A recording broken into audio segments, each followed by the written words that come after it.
ముందు ఒక్క క్వశ్చన్ అడగొచ్చా? చైతన్య గారిని అడుగుతా. చైతన్యని అడుగుతా. పెళ్ళైన తర్వాత మీరిద్దరూ కలిసి చేస్తున్నటువంటి ఈ సినిమా ఇలా వచ్చి శివగారు అడగగానే మీకు ఏమనిపించింది? చెయ్యాలి వెంటనే అనిపించిందా, లేకపోతే వేరే హీరోయిన్ ఎవరైనా అయితే బాగుంటుంది అనిపించిందా?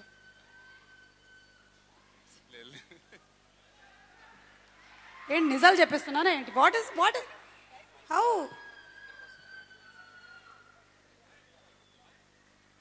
చెప్పండి, పర్వాలేదు. అంటే సామ్ ఆ ఛాన్స్ ఇవ్వలేదు. ఓకే. ఆప్షన్ కోసం ఎతకడానికి ఆ ఛాన్స్ ఇవ్వలేదు.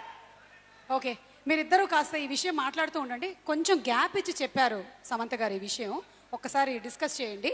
ఈ లోపు మీరిద్దరు అంటే మాకు ఎంత ఇష్టమో ఒక స్పెషల్ వీడియోలో చూద్దాము.